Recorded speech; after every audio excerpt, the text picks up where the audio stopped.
Hello everyone. So in today's topic we are going to see the evidences for evolution. आता आपण evolution मागच्या chapter मध्ये किंवा मागच्या लेक्चर मध्ये आपण बघितलेलं evolution म्हणजे काय. आपण आय गेस दोन evidences पण बघितलेले, right. So those two evidences were like morphological evidence होता, anatomical evidence होता. Now the third one is the vestigial organ. Now vestigial organ म्हणजे काय असतं, एखाद्या बॉडीमध्ये एखादा डिजनरेटेड किंवा अंडर डेव्हलप्ड ऑर्गन असतो, ओके, ज्याचं काहीच काम नसतं, which is useless organ. So अशा प्रकारच्या ऑर्गनला आपण म्हणतो वेस्टिजियल ऑर्गन, ओके. की फॉर एक्झाम्पल जे ते आता जर का एखाद्या बॉडीमध्ये बघितलं, कुठल्याही ॲनिमलच्या बॉडीमध्ये जर का बघितलं तर त्यामध्ये तुम्हाला एखादं सडन चेंज जर का झालं क्लायमेटमध्ये, तर तुमची बॉडी त्याला अशा प्रकारे रिॲक्ट नाही करणार की त्याला लगेचच्या लगेच कुठला तरी चेंज नाही येणार, ओके. त्या बॉडीमध्ये लगेचच्या लगेच कुठला तरी चेंज घडणार नाही, ओके. फॉर एक्झाम्पल की पहिल्यांदा जसे मॅमथ होते, मोठमोठे हत्ती जे होते, ते बर्फाच्या ठिकाणी राहायचे आणि असं म्हणतात की त्याच्यापासून एलिफंट्स इव्हॉल्व झाले. सो त्यावेळेला त्यांच्या बॉडीवरती तुम्ही बघाल तर खूप जास्त फर होते, okay. There were a lot of fur upon their body. मग हे फर जे आहेत, जसं जसं आईस एज, आता हे फर कशासाठी होतं की दॅट वॉज फॉर लाईक जसं त्यावेळेला खूप जास्त आईस एज होतं, थंडी लागायची, मग त्या थंडीपासून वाचण्यासाठी तुम्हाला ते फरची गरज लागायची, ओके. म्हणून त्यांच्या अंगावरती खूप जास्त केस होते. बट इव्हेंच्युअली जसं जसं क्लायमेट चेंज होत गेलं, थोडी गरमी पडत गेली, मग त्या गोष्टीची गरज त्यांना पडली नाही आणि म्हणून त्यांची केस थोडी कमी होत गेली. And now you can C की हत्तीवरती जास्त केस नसतात तेवढी जेवढी मॅमथवरती असायची, ओके. सो इथे काय झालं की ते जे केस आहेत ते थोडेफार कमी कमी कमी कमी होत गेले, बट दॅट टूक अ लॉट ऑफ इयर्स. खूप जास्त हजारो वर्ष गेली त्याला किंवा लाखो वर्ष गेली असतील, ओके. सो दॅट टूक अ लॉट ऑफ इयर्स, बरोबर. आता वेस्टिजियल ऑर्गन्समध्ये काय असतं की कुठल्याही बॉडीमध्ये जर का सडनली एखादा क्लायमॅटिक चेंज झाला, आजूबाजूला जर का चेंज झाला, तर बॉडीमध्ये लगेच चेंज होऊ शकत नाही, ओके. तुम्हाला लगेच एखादी जर का चेंज झालं बाहेरच्या साईडला आणि तुम्हाला त्या चेंजला यूज टू होण्यासाठी एखाद्या नवीन ऑर्गनची, सिस्टमची किंवा एखाद्या टिश्यूची जर का गरज असेल, तर तो लगेच जनरेट होऊ शकत नाही. It's not that quick process, it takes a lot of time. Sometimes what happens की तो जो ऑर्गन आहे, ओके, त्याची गरज पण लागत नाही आपल्याला. मग तो डिजनरेट व्हायला किंवा तो पूर्णपणे नष्ट व्हायला बॉडीमधून खूप जास्त वर्ष जातात, okay. There is a millions of years that takes किंवा like thousands of years that it takes for those organs to like vanish or to clear up from the body, okay. आता तोपर्यंत ते ऑर्गन्स जे असतात, जोपर्यंत ते कमी कमी कमी होत पूर्णपणे नष्ट नाही होत, तोपर्यंत ते आपल्या बॉडीमध्ये तसेच राहणार. त्यांचं तेवढंसं बॉडीमध्ये काही काम नसतं, but still they remain in that body, right. जसं आपल्या बॉडीमध्ये अपेंडिक्स आहे, okay, as you can see in the figure given in your text book, की तुम्हाला एक स्मॉल इंटेस्टाईन दिली आहे, त्याच्या बाजूला लार्ज इंटेस्टाईन दिली आहे आणि लार्ज इंटेस्टाईनच्या बेसला तुम्हाला एक अपेंडिक्स म्हणून दिलेलं असेल. आता अपेंडिक्स जो असतो तो आपल्याला बॉडीमध्ये काहीच कामाचा नसतो, ओके. आपण जे काही फूड खातो ते आपल्या एसोफॅगस थ्रू स्टमकमध्ये जाणार, मग स्मॉल इंटेस्टाईन, मग लार्ज इंटेस्टाईन, मग anus, and then it will be thrown out, okay. So ह्या केसमध्ये अपेंडिक्स कुठे आलाच नाही, ओके. तो कुठल्याच बॉडी ऑर्गन सिस्टीम मध्ये वर्क होत नाही. मग why is it still remain in our body, okay. So it is of no use. Actual मध्ये त्याचा काहीच यूज नाही, ओके. सी जे आता हा जो ऑर्गन आहे याला आपण बोलू शकतो vestigial organ, because it is like it is neither degenerated, तो पूर्णपणे नष्ट पण नाही झालेला आहे, but it is not useful. So that is what we call the vestigial organ, की तो आहे पण त्याचं काही काम नाही, okay. Such type of organs are called as vestigial organs, okay. Now if you see, हे जे ऑर्गन्स आहेत, हा जो वेस्टिजियल ऑर्गन आहे हा रिमिनंट्स मध्ये जास्त यू कॅन से वर्क होतं किंवा त्याच्यामध्ये त्याचं काम असतं, ओके. गाई, बैल हे जे असतात त्यांच्यामध्ये या अपेंडिक्सचं सर्वात जास्त काम असेल, ओके. बाकी जर का तुमच्या आमच्यात बघितलं तर अपेंडिक्सचं तेवढंसं काही काम नसतं, उलटा तो काम काढतो, ओके. जर का तुम्हाला त्रास झालाच अपेंडिक्सचा तर तुम्हाला ऑपरेशनने अपेंडिक्स काढावा लागतो, right. So it gives a lot of pain sometimes, पोटात दुखतं खूप जास्त, okay. So that is a useless organ, त्याचं काय तेवढंसं काम नसतंच, बट तो काही वेळेला बॉडीमध्ये काम काढू शकतो, ओके. दॅट इज बॉडीला हार्म करू शकतो sometimes. Then the next you can say is आपल्या बॉडीमध्ये इयर पिन्ना एक असतो. इयर पिन्ना जो आहे ओके, त्याच्या आजूबाजूला इयर मसल्स असतात. ओके, आता हे जे इयर मसल्स असतात ना, त्याचं आपल्याला काय काम नसतंच. ओके, लाईक इयर पिन्ना आहे ठीक आहे, त्याच्या आजूबाजूला जे इयर पिन्नाचे मसल्स आहेत त्यांचं आपल्याला काही कामच नाही. Okay, but if you see आपले अँसेस्टर्स आपण म्हणतो की एप्स होते आणि यू कॅन से जे मंकीज आहेत ते पण एप्स पासून आहेत, म्हणजे आपल्या अँसेस्टर जो आहे तो सेम आहे. सो मे बी त्यांना आधी इयर पिन्ना असेल, त्याच्या इयर पिन्नाचे मसल्स असतील आधी आणि ते आपल्याला अजून पण आहेत. मे बी पुढच्या काही वर्षात ते कमी पण होऊ शकतात, नष्ट होऊ शकतात. बट जे आपल्याला तेवढंसं उपयोगाचं नाही आहे, बट ते दुसऱ्या ऑर्गॅनिझमला किंवा दुसऱ्या एखाद्या ॲनिमलला तेवढंच उपयोगाचं असू शकतात. फॉर एक्झाम्पल हे जे इयर पिन्नाचे जे मसल्स आहेत ते आपल्याला तेवढे कामाचे नाही आहेत. But if you see in मंकीजमध्ये काय होतं की त्यांना जे ज्या साईडनी आवाज येतो त्या साईडला त्यांना त्यांचे कान जे आहेत ते फिरवायला लागतात, बरोबर. सो त्यावेळेला त्यांना काय करायला लागेल की तो जो इयर पिन्नाचा जो मसल आहे तो त्यांना त्या डायरेक्शनला मूव्ह करावा लागेल. Okay, so that they will be able to get the direction from which the sound is coming. Okay, so हे आपल्यामध्ये उपयोगाचं नाही आहे, म्हणजे आपल्यासाठी ते वेस्टिजियल ऑर्गन झाला, बट काही दुसऱ्या ॲनिमल्समध्ये ते उपयोगाचं असू शकतं. Alright, so by the time it might get like पूर्णपणे वॅनिश होऊ शकतं आपल्या बॉडीमधून. Now there are multiple such organs in our body. Okay, for example आपले जे केस आहेत, ओके, तेवढीशी कामं नाही आहेत आपल्याला केसांची, बरोबर. आपण टकले असतो तरी जगलो असतो. सो केसांची तेवढीशी काही गरज नाही. पहिल्यांदा गरज होती मे बी जेव्हा आपण एप वगैरे होतो तेव्हा मे बी थंडी पडायची.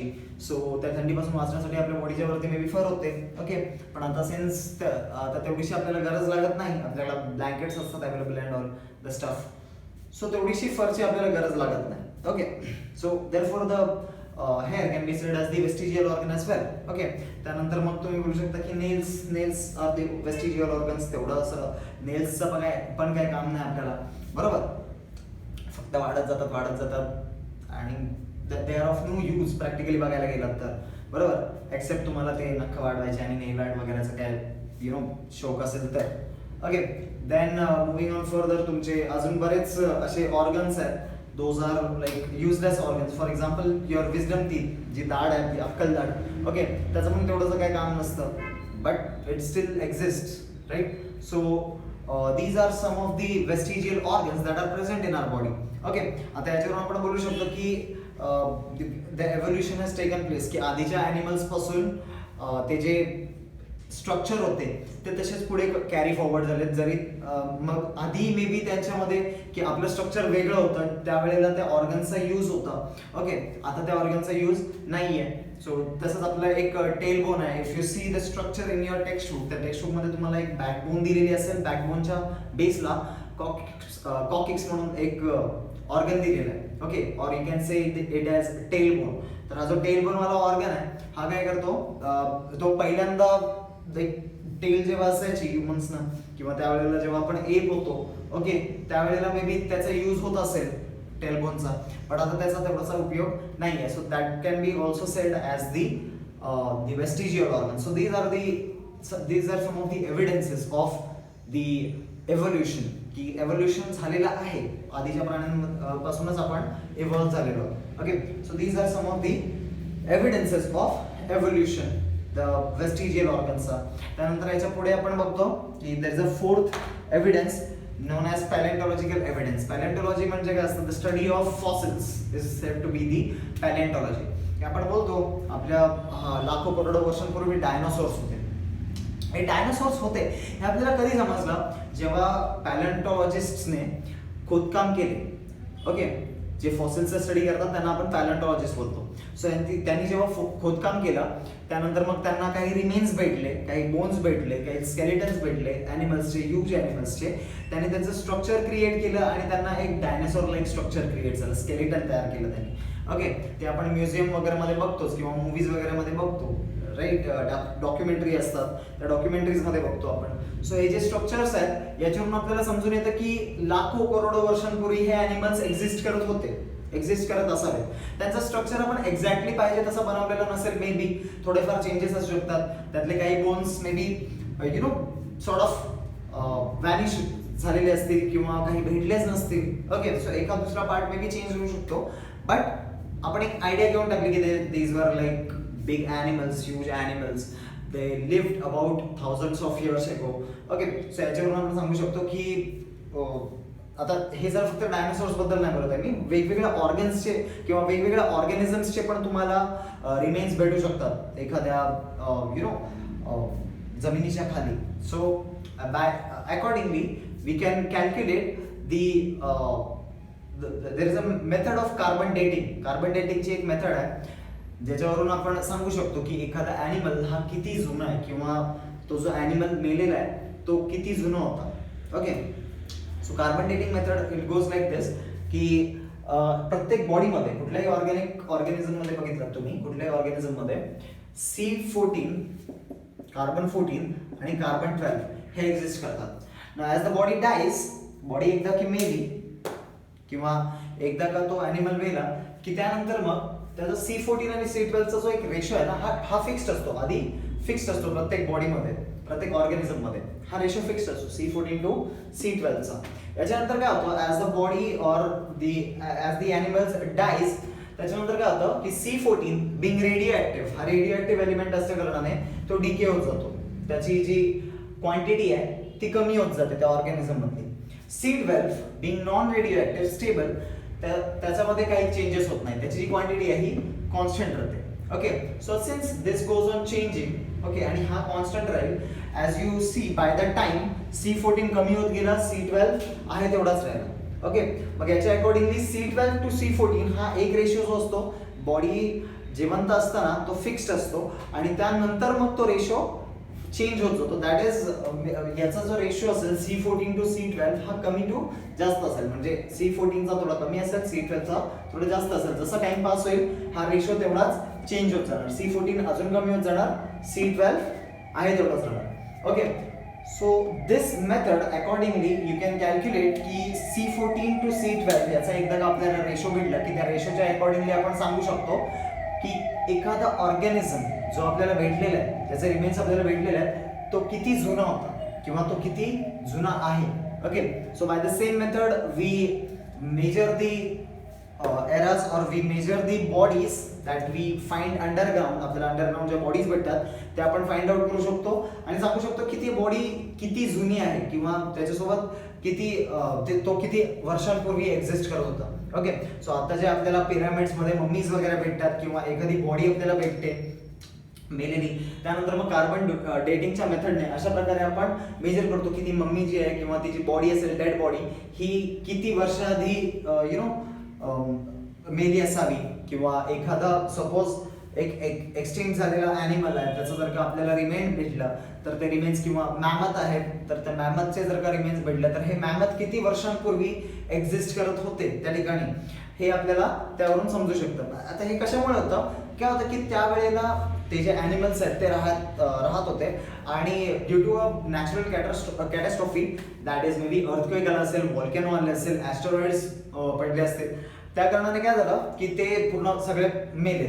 Okay, they all got died, सगळे मेले. त्यानंतर काय केलं, आता सॉइलची प्रोसेस तर चालूच असते की सॉइलची लेअर जी आहे by the time it goes on filling up, बरोबर, ती लेअर जी असते ती जमिनीपासून एक प्रकारे वाढतच जाते, राईट. सो अशा प्रकारे आपण बोलू शकतो की जशी जशी ती लेवल वाढत गेली, as the level got up they got buried under that increasing level of soil.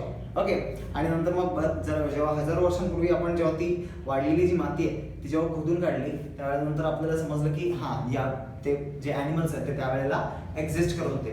मग याच्या अकॉर्डिंगली आपण सांगू शकतो की लाखो करोडो वर्षांपूर्वी हे ॲनिमल्स होते. मे बी या ॲनिमल्स पासून कुठले तरी दुसरे ॲनिमल्स इव्हॉल्व्ह झालेले असतील. तुम्ही त्याचे कॅरेक्टरिस्टिक्स बघू शकता, कॅरेक्टरिस्टिक्स तुम्ही कम्पेअर करू शकता की हा ॲनिमल या ॲनिमलच्या म्हणजे तो जो जुना ॲनिमल होता तो आत्ताच्या प्रेझेंटवाल्या कुठल्या तरी एखाद्या ॲनिमल सोबत एक सिमिलॅरिटी शो करतो, काही सिमिलॅरिटीज दाखवतो. मग त्याच्यावरून आपण बोलू शकतो की they are like you can say evolved from the previous those animals. For example आता जे आपण मगरमच्छ बघतो, क्रॉकोडाईल्स किंवा बर्ड्स बघतो, रेप्टाईल्स बघतो, इन शॉर्ट ज्या काय आहेत त्या, दीज आर सेट यांचे अँसेस्टर्स म्हणून आपण डायनासॉर्स बघतो. डायनासॉर्स हे त्यांचे अँसेस्टर्स होते. ओके, मोठमोठे क्रोकोडाईल्स, ॲलिगेटर्सचे, राईट. सो या ज्या सर्व गोष्टी आहेत याच्यावरून आपल्याला समजतं की this is one of the part of evolution. Okay, so if you see the chart over here, तुम्ही जर का जमिनीला खोदलं तर तुम्हाला अशा 5 वेगवेगळ्या लेवल्स दिले आहेत. त्याच्या सर्वात खालच्या लेवलला तुम्हाला स्नेल आणि स्टारफिश भेटतील. Okay, so these are the you can say invertebrates. हे इनव्हर्टिब्रेट्स आहेत. ओके, मग हे स्टार्टिंगला असं म्हणतात की ते जे इनव्हर्टिब्रेट्स आहेत ते पहिल्यांदा एक्झिस्ट करत असावेत, त्यानंतर मग त्यांच्यापासून व्हर्टिब्रेट्स evolve झाले. Okay, so that is one of the deduction that came out of this. So तुम्हाला याची एक लेवल दिलेली आहे की पहिल्यांदा इनव्हर्टिब्रेट्स दिले आहेत, त्याच्यावरच्या लेवलला तुम्हाला पीसेस दिलेले आहेत, you can say those are fishes and all the stuff. नंतर मग ॲम्फिबिया दिलेले आहेत, फ्रॉग्स अँड क्रोकोडाइल्स. त्यानंतर मग दिलेले आहेत snakes and dinosaurs, that is reptiles. आणि मग तुम्हाला दिलेले आहेत एव्स अँड मॅमल्स. ओके, म्हणजे बर्ड्स आणि ॲनिमल्स जे आहेत, मॅमल्स जे आहेत, ते सर्वात लास्टला इव्हॉल्व झाले. सो हे इव्होल्युशन स्टार्टिंग कोणापासून झालं? They got started from the invertebrates as स्नेल अँड लाईक स्टारफिश. मग त्याच्यापासून फिशेस तयार झाले, पेसेस. त्यानंतर मग त्याच्यापासून ॲम्फिबियन्स तयार झाले, ॲम्फिबियन्स पासून रेप्टाइल्स इव्हॉल्व झाले, रेप्टाइल्स पासून मॅमल्स इव्हॉल्व झाले. म्हणजे आपले अँसेस्टर्स आपण बोलू शकतो इनव्हर्टिब्रेट्स होते, त्यांना बॅकबोन नसायचे. आणि त्या इनव्हर्टिब्रेट्स पासून मग थोडं करत आपण करोडो वर्ष गेली आणि आपण as a human or as a mammal evolve झालो. Okay, so this can be said to be for different animals as well. Okay, की सर्वात आधी जे होते ते वाले ॲनिमल्स होते, due to some natural catastrophe ते थोडेफार बरी झाले. त्याच्यामध्ये काही वाचलेले असतील, त्यांच्यामध्ये चेंजेस झाले. मग दोज गॉट इनटू जे आधी इन्व्हर्टिब्रेट्स होते त्यांचं इव्होल्युशन नंतर मग पेसेसमध्ये झालं. ओके, मग ते पण बरी झाले, त्यांच्यामधले काही राहिले ते ॲम्फिबियनमध्ये झाले कन्वर्ट. त्या ॲम्फिबियन्समधले इव्होल्युशन झालं, ते बरे झाले. त्यातले थोडेफार राहिले, त्यांच्यामध्ये एव्होल्युशन झालं, त्यांच्यापासून रेप्टाइल्स तयार झाले आणि रेप्टाइल्समध्ये एव्होल्युशन झालं आणि आपण तयार झालो, मॅमल्स तयार झाले. So this is how we say that evolution took place according to the paleontological evidence or according to paleontology. Okay, then we have the fifth important point of or the fifth important evidence of evolution, that is the connecting links. आता या connecting links ला आपण काय बोलतो की आत्ताचे जे काही प्लांट्स आणि ॲनिमल्स आहेत ना, ते दोन वेगवेगळ्या यू कॅन से फॅमिलीज किंवा दोन वेगवेगळ्या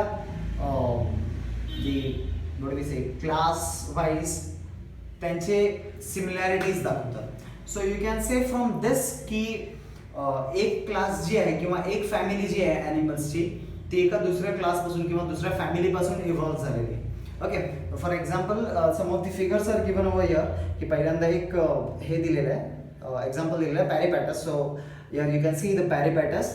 त्या पॅरिपॅटसमध्ये काय सिमिलॅरिटीज बघा काय दिलेले, कशा प्रकारे दिलेले आहेत की they have the thin body, thin cuticle, then the segmented body, त्याला segmented body असेल, thin cuticle असतील, त्याच्या समोरच्या साईडला बघाल तर तुम्हाला वरच्या साईडला thin cuticle दिसतील. and they have the parapodia like organs. parapodia like organs आहेत ते त्यांना इथून तिथे मूव्ह करायला, की छोटे छोटे जे पाय आहेत त्या पायाला आपण parapodia like organs बोलतो.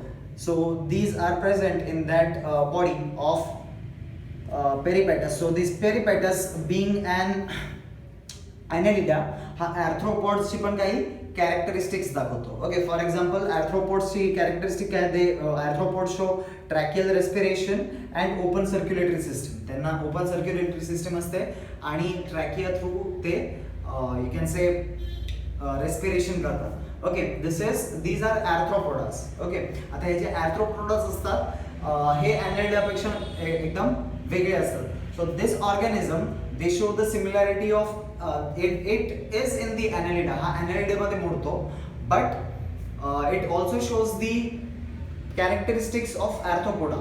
Okay, so you can say that it is the connecting link between arthropoda and annelida. So maybe you can say that annelida has been arthropoda has been evolved from the annelida itself. annelidas पासून arthropoda evolve झालेले असते, ज्यांच्यामध्ये हा पॅरिपॅटस एक ॲनेलिडा असा आहे की याच्यामध्ये काही चेंजेस नाही झाले.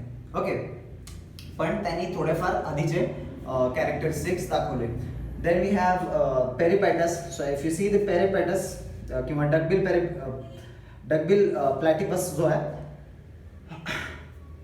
दिस you can say it lays the eggs like the reptiles, हा रेप्टाइल सारखे एग्स देतो, अंडी देतो.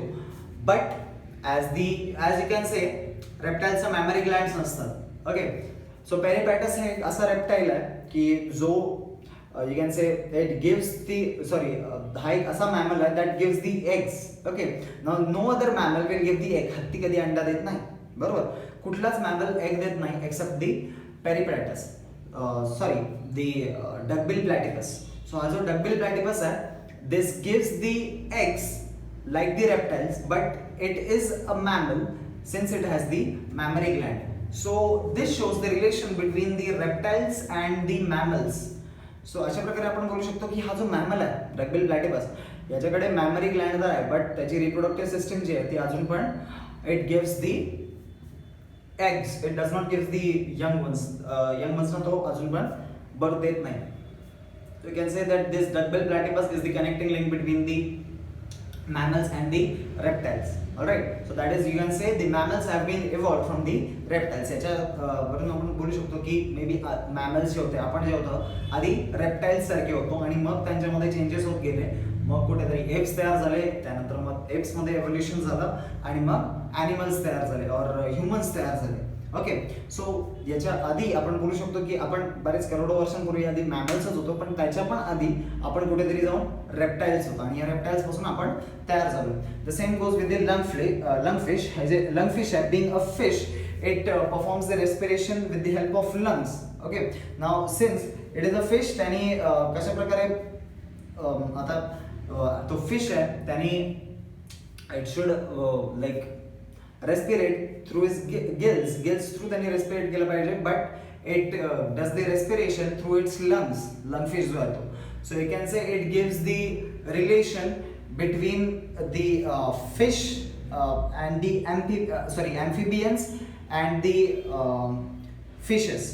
Okay, so याच्यावरून आपण बोलू शकतो की हा त्याला लंग्स आहेत, so it shows the you can say since it is a fish, it shows the characteristics somewhat like the amphibians as well, but since it has the lungs, it will give us the conclusion that it comes into reptiles as well. Okay, so mammals have been evolved from the reptiles, reptiles have been evolved from the amphibians, and amphibians have been evolved from the fishes. हा याच्यावरून आपण एक अंदाजा बांधू शकतो, conclusion वरती येऊ शकतो. Okay, so this is the fifth thing, the fifth evidence that we need to understand about the evolution. And the last one is the embryological evidence. So तुमच्या समोर जो फिगर दिलेला आहे, एम्ब्रियोज दिले आहेत वेगवेगळ्या ह्याचे. ओके, ॲनिमल्सचे. तो पहिल्यांदा फिशचा एम्ब्रियो दिलेला आहे, सॅलमेंडर, टॉर्टॉइस, चिकन, पिग, काव, रॅबिट अँड मॅन. या सर्वांचे जे इनिशियल स्टेजेस जर का तुम्ही बघितले, so it is like a question mark. प्रत्येकाचा जो इनिशियल लाईक एम्ब्रियो आहे त्याला तुम्हाला एक सिमिलर स्ट्रक्चर भेटणार, एक क्वेश्चन मार्क लाईक स्ट्रक्चर भेटणार तुम्हाला. ओके, आणि हा तुम्हाला सर्वांमध्ये सेम दिसतोय. Okay, all these organism shows the similarity in their initial stages of their embryos. Okay, so हे जे एम्ब्रियोज आहेत इनिशियल स्टेजेसला, मग ते मॅमल्सचे असू द्यात किंवा ते रेप्टाइल्सचे असू द्यात किंवा ते ॲम्फिबियन्सचे असू द्यात, प्रत्येकाचे जे एम्ब्रियोज आहेत इनिशियल स्टेजेसला सिमिलॅरिटीज दाखवतात. याच्यावर आपण बोलू शकतो हा त्याच्यानंतर मग त्यांच्यात थोडेफार चेंजेस होत जातात आणि मग त्यांचे जेव्हा young ones birth, just before birth, त्यांच्यामध्ये तुम्हाला चेंजेस दिसतील, बट इनिशियल स्टेजेस आहेत एम्ब्रियोचे हे सेमच आहेत. So all these things lead to the conclusion that all of these animals, all of these organisms have been developed or have been evolved from this same type of ancestor. So these are some of the evidences. So this is the embryological evidence की initial stages जर का सर्वांचे same आहेत, म्हणजे याचा अर्थ काय की मे बी आधी सर्वात आधी त्यांचे जे इनिशियल स्टेजेस असतील ते थोडेफार असेच असतील आणि एव्होल्युशन नंतर मग पुढे थोडेफार होऊन त्यांच्यामध्ये चेंजेस झाले. So since initial stages are same, embryological evidence wise आपण बोलू शकतो की या सर्वांचे जे अँसेस्टर्स होते हे कॉमन आहे. हा कोणतरी एकच अँसेस्टर होता आणि त्याच्यामध्ये एव्होल्युशन झालं आणि मग याच्यामध्ये थोडेफार क्लासिफिकेशन झालं किंवा चेंजेस झाले आणि मग हे वेगवेगळ्या प्रकारचे ॲनिमल्स तयार झाले. So these are some of the examples of evidences of evolution. याच्यावर आपण बोलू शकतो की एव्होल्युशन एक्झिस्ट करतं, की असं नाही की ॲनिमल्स जस्ट कसे तरी तयार झाले. ओके, आपण असेच कुठून तरी वरून नाही टपकलो, कुठलाही ॲनिमल वरून नाही टपकलाय. ओके, त्याच्यामध्ये चेंजेस झालेले आहेत. तो आधी वेगळा होता, त्याच्यामध्ये बरेच चेंजेस झाले आणि मग त्या करोडो वर्षांच्या चेंजेस नंतर मग आता तो असा दिसतोय. Okay, so these are some of the examples of or the evidences of the evolution, right?